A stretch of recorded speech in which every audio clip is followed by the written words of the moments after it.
विशेष बातम्या आणि विशेष मुलाखतीकरिता महाराष्ट्रामध्ये लोकप्रिय असलेल्या न्यूज वन महाराष्ट्र चॅनलवर पहा आजची ही एक विशेष बातमी. आपल्या समोर आहे डॉक्टर राजेंद्र गोरख गोरे. डॉक्टर साहेब, यशोगाथा या विशेष कार्यक्रमात तुमचं स्वागत. सुरुवातीची तुमची कौटुंबिक पार्श्वभूमी कशी होती, कसे ते दिवस होते, अनेक अडचणी आल्या असतील, त्या अडचणीवर कशी आपण मात केली आणि आपलं प्राथमिक माध्यमिक शिक्षण कसं झालं आणि शिक्षण घेत असताना आपल्याला कोणी कोणी साथ दिली? मी एक शेतकरी कुटुंबामधून आहे आणि खेडेगावातून असल्यामुळं शिक्षणाच्या खूप अडचणी असल्या तरी आमच्या तेरखेड या गावची शाळा खूप चांगली असल्यामुळं शिक्षण चांगलं भेटलं.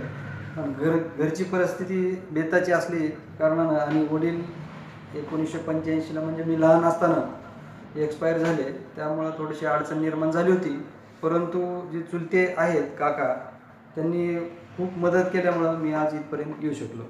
काय ते दिवस होते, म्हणजे कशी परिस्थिती होती? कारण लहान वयामध्ये जो वडील गेले. लहान वयामध्ये वडील गेलो आणि मी आमचं 5 जणांचं कुटुंब आहे. एक मोठा भाऊ आणि 3 बहिणी आणि मी सगळ्यात लहान, आणि 5 आणि आमचे चुलत भाऊ आणि बहीण असे मिळून 8 एवढे लोक चुलत्यांना सांभाळणं वगैरे खूप कठीण होतं. पण त्या कठीण परिस्थितीतून त्यांनी कष्ट करून आम्हाला इथपर्यंत. प्राथमिक शिक्षण किंवा शैक्षणिक स्थिती काय होती किंवा कसे ते दिवस होते? प्राथमिक शिक्षण चांगलं झालं, पण वडील गेल्यानंतर थोडीशी अडचण निर्माण झाल्या, पण चांगलं झालं. काय तसं असं म्हणतात की जेव्हा वडील नसतात कुठल्याही लेकराचे, तर ते मुलं भरकटण्याची जास्त शक्यता असते किंवा फार फाजील लाड पण होतात. तर तुमच्या बाबतीत नेमकं काय घडलं? नाही, तसं काय घडलं नाही. लाड वगैरे काय घडले नाहीत, कारण चुलते आमचे स्ट्रिक्ट होते, शिक्षणाला महत्त्व देणारे होते. जरी अशिक्षित असले तरी सुद्धा शिक्षणाला महत्त्व देणारे होते. त्याच्यामुळे तसे लाड वगैरे न करता काम करूनच शिक्षण झालं. बरं, आणि मग पुढील शिक्षण कुठे घेतलं? पुढील शिक्षण 11वीला दयानंद कॉलेज लातूर, 11वी 12वी तिथे केलं. डॉक्टर साहेब, तेरखेड आहे तुमचं गाव, तर बालपणीच्या नेमक्या काय आठवणी गावाकडल्या? बालपणीच्या खेडेगावातल्याच आठवणी ज्या असतात ते, म्हणजे खेळणं, बागणं, काम करणं. बरं, म्हणजे खेळणं बागडणं जे होतं एक प्रामाणिकपणे, मग त्यावेळेचे जे मित्र वगैरे नेमकी काय ती आठवण आहे नेमकी? मित्र वगैरे खेळणं काय दुसरं म्हणजे. बरं, मग प्राथमिक शिक्षण ज्या शाळेमध्ये झालं त्या शाळेचे काय आठवणी, कसे ते गुरुजी होते, काय तो काळ होता? आमच्या काळातले गुरुजी म्हणजे खूप कडक होते. थोडं जरी चुकलं तरी कमीत कमी 4-5 तरी पाठी बसणार. त्याच्यामुळे बराच फायदा पडतो. त्या धपाट्यांची आज त्या धपाट्याबद्दल काही तक्रार आहे का? आज माझी नाही तक्रार काहीच नाही. म्हणजे ते मारणं योग्य होत असं योग्य होतं, बिलकुल योग्य. आज सुद्धा मारायला पाहिजे, पण काय अडचणी काहीच नाही. छडी लागे छमछम आणि विद्या येई गमगम असं म्हणतात. कारण कोणतरी रागवलं पाहिजे, कोणतरी बोललं पाहिजे.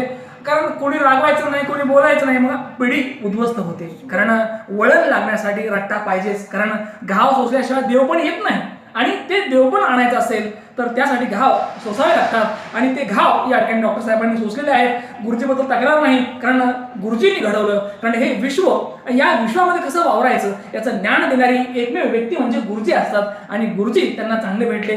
डॉक्टर साहेब, सुरुवातीचे जे म्हणजे दिवस होते तुम्ही सांगितले आहेत, मग वैद्यकीय क्षेत्रामध्ये कसे आलात? म्हणजे यायचं होतं का कोणाला आलात असं? नाही, तसं काही नाही. वैद्यकीय क्षेत्रात यायचं किंवा असं काही फिक्स नव्हतं. 11वी 12वी झाल्यानंतर म्हणजे मोठ्या भावाची इच्छा होती की मेडिकलला जावं. त्या दृष्टिकोनातून थोडा प्रयत्न केला, पण मार्क्स कमी असल्यामुळे MBBS ला काही जाऊ शकलो नाही. बरं, डॉक्टर साहेब, मग आणखी परत तुमच्या गावाकडे जायचं आहे की तेरखेडा म्हटलं की फटाक्यासाठी पूर्ण महाराष्ट्रात प्रसिद्ध आहे. तर फटाके, दिवाळी आणि या फटाक्याचे अनुभव सांगा. फटाके म्हणजे तेरखेडचे फटाके म्हणजे एक वेगळा अनुभव आहे. बरं, ते उडवल्यावर जे समाधान भेटतं ते इतरचे कुठले काय भेटत नाही. मग वैद्यकीय क्षेत्रामध्ये जेव्हा प्रवेश भेटला तेव्हा हा फटाका वाजला का? वाजला.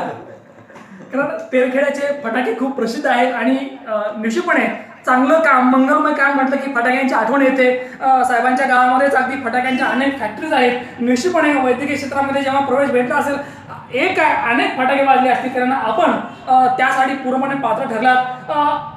या ठिकाणी आणखी मुद्दा विचारायचं की कुठल्याही व्यक्तीला कोणत्याही ठिकाणी जात असताना की कोणत्या बाबी त्याला आवश्यक आहे, म्हणजे यश मिळवण्यासाठी काय आवश्यक आहे? कष्ट, स्वतः कष्ट केलं पाहिजे. तुम्ही तुमच्या दृष्टीने यश म्हणजे काय,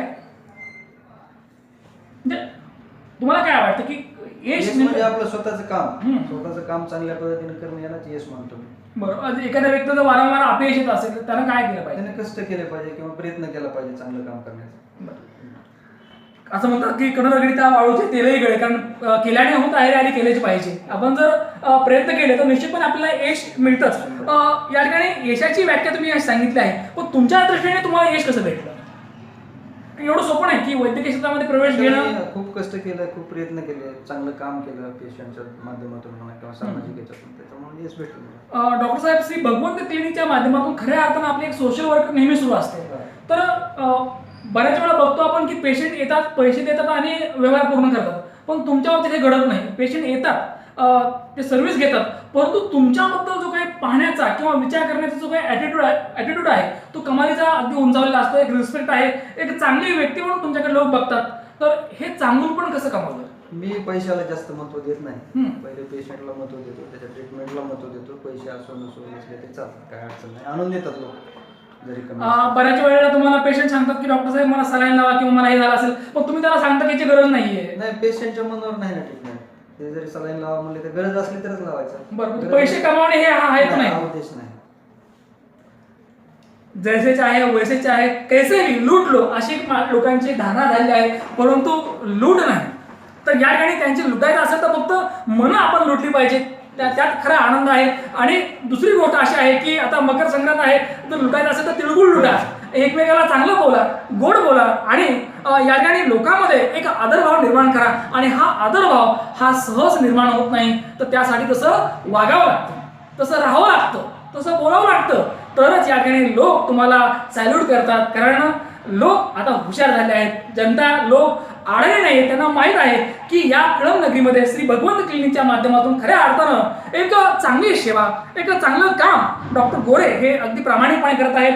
साहेब, मागच्या अनेक वर्षापासून तुम्ही या कळंब नगरीमध्ये वैद्यकीय सेवेमध्ये सक्रिय आहात. श्री भगवंत क्लिनिकच्या माध्यमातून आपलं चांगलं कार्य सुरू आहे.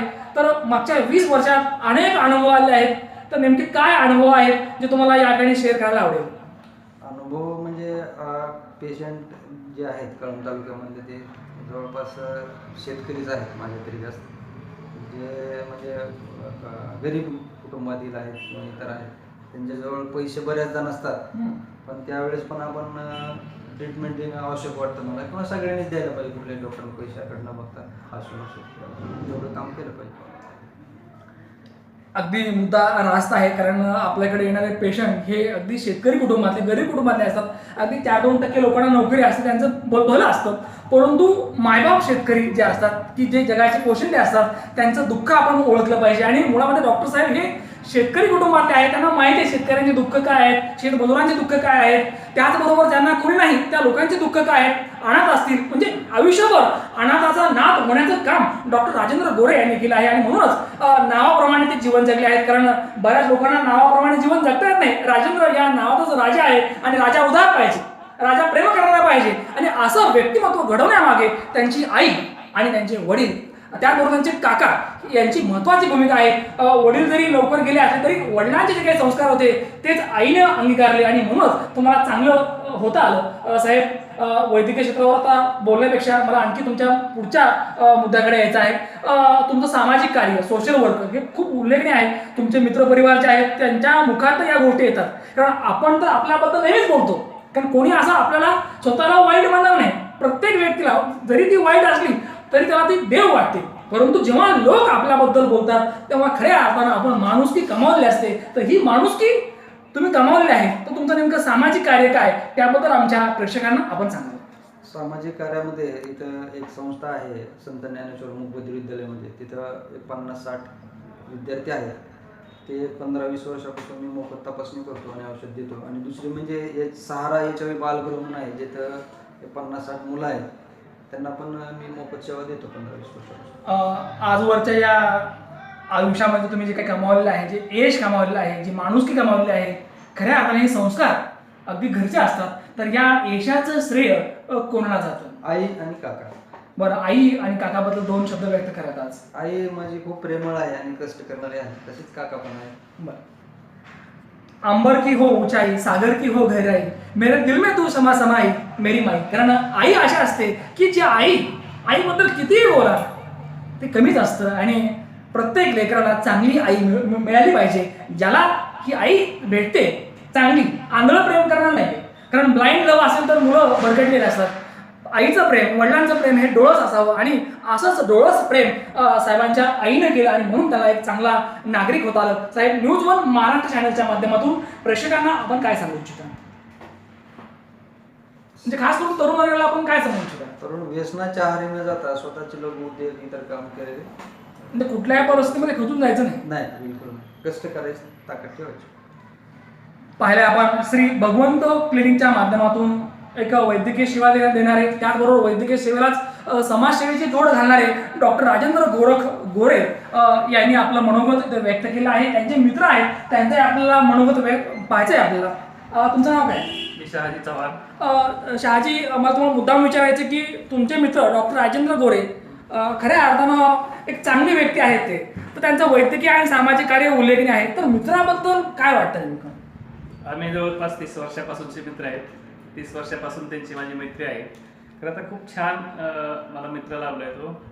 अगदी इथं मी कळममध्ये बघतोय सामान्य गरीब लोकांना रुग्णसेवा देणे, HIV बाधित मुलांसाठी रुग्णसेवा देणे किंवा अशा अनाथ मुलांसाठी किंवा वगैरे मुलांसाठी.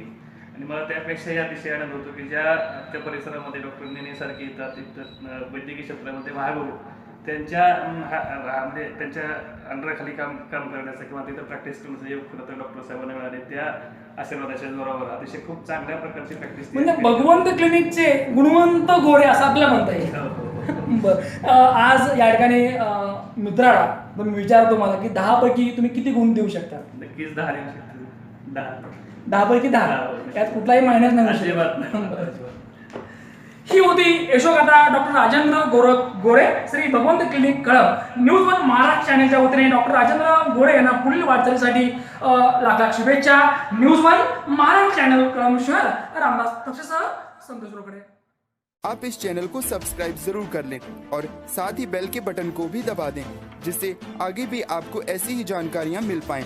दोस्तों, इसके कोई पैसे नहीं लगते, इसलिए सब्सक्राइब